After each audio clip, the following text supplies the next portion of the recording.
We go to the action. Joe is with the winner of last year's trials. I'm here with Bobby Owens. Bobby, last year you won the pro surfing trials. You're now ranked 16th in the world. That's into the pro tour. What's it going to be like for you this year, and how was it coming up through the pro ranks? Well, it's real challenging, and it's rewarding once you make it out of the trials and get seeded into the main event. And it's not something that just happens overnight. It takes a lot of surfing practice, and it's just a really good thing once you get there and get yourself into the main event.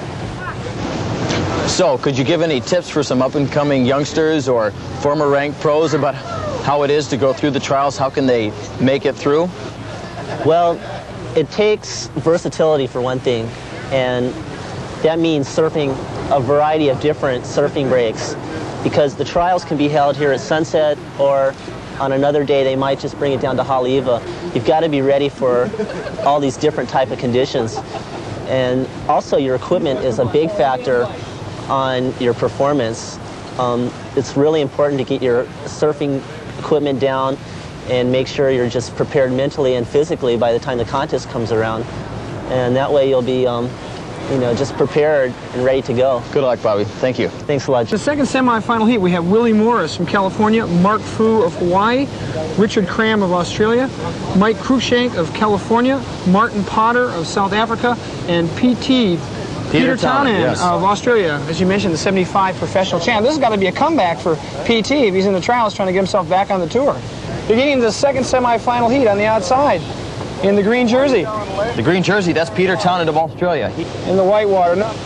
Nowhere to go for PT. He's going to ride that for the inside. Paddling on the outside behind him in the black.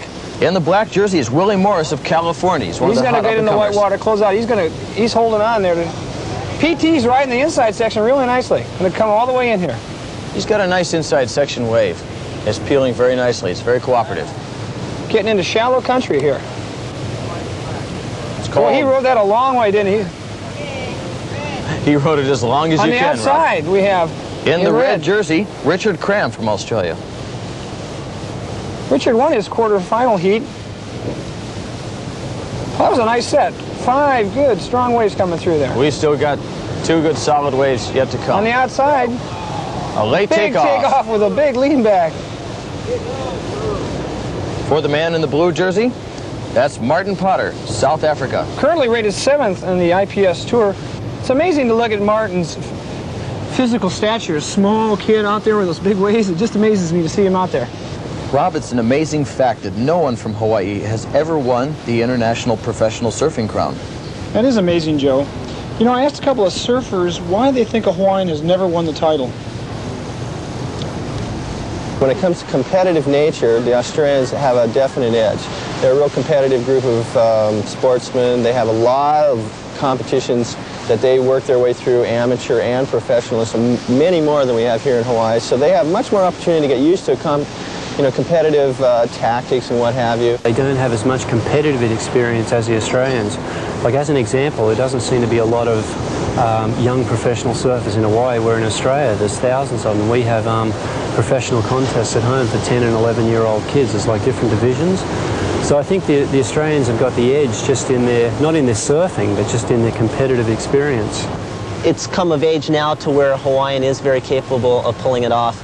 It takes good sponsorship, which most of the Hawaiians have now, and the experience is another factor, and everybody seems to have enough experience now to pull it off. On the outside, black. That black jersey belongs to Willie Morris of California. Rob, the results are in from the semifinal heat number 1. In 6th place was Mark Price of South Africa. 5th place went to Phil Treble. 4th place, Rob, is James Mahalone. Chappie Hennings placed 3rd. They go to the World Cup both. So even though they don't advance into the finals, they have made it and are invited to the World Cup. They are indeed. 2nd place, Don Johnston. Winning that heat, congratulations to Larry Bertleman. Those top 2 placers advanced to the finals. Well, Larry Bertleman is as hot as a pistol. Every heat he has been in since the beginning of the trials, he has won. This is PT's 2nd wave. He was going to take a few earlier, and he pulled out of them. This one, he decided to stay with it. Outside behind him in the red. In the red jersey, that's Richard Cram from Australia. So that's what, Richard's second wave in this heat? That's Richard's third wave. Third wave. PT's on the inside. PT has brought him all his rides way inside. He gets a lot of mileage out of this one on the inside section. Going for it here. PT has good wave selection. Look at that reef showing. He's got to pull out very shortly. Time is on the wane, Rob. Time's running out. That is Willie Morris. He's got a powerful, aggressive style. He cuts back, he turns hard, works that wave all the way to the inside section. The judges are looking, Rob, for mostly objective qualities of the wave ride. They're looking for the length of the ride. They're looking for the number of maneuvers, the degree of the quality of the maneuvers. However, in view of the wave conditions, they will grant certain exemptions, certain considerations for the wave conditions if they're not up to snuff. They might extend a heat, for example, for a few more minutes in order to allow people to catch enough waves. Okay. Joe, I talked to head judge Jack Shipley yesterday while he was judging the quarterfinals, and he showed me how the judging works. I'm with Jack Shipley, the head judge for the Pro Class Surfing Trials. Jack, you've been judging contests, it seems like, forever. What are you looking for? What is the judge looking for that scores a wave different from high or low? We had a terrific example in this heat.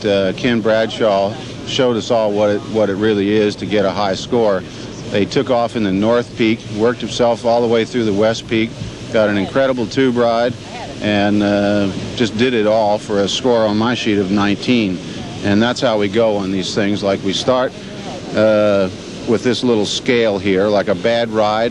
What we call a bad ride is a 0 to 4. A fair ride is 5 to 8. An average ride is 9 to 12. A good ride is 13 to 16, and a ride like Ken Bradshaw had is excellent, and that's 17 to 20. So there's more than just one facet to riding a wave that scores high points. It's the total ride from the beginning to the end. Right. How much does the degree of difficulty count in there?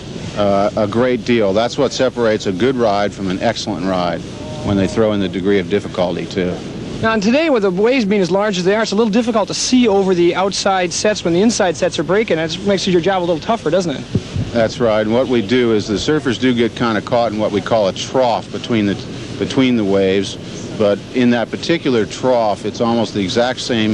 The surfer's doing the exact same thing in every way. So we, even though we can't visibly see them at times, we know what they're doing to get around that trough. And then they explode out onto the face again, and we're back to work.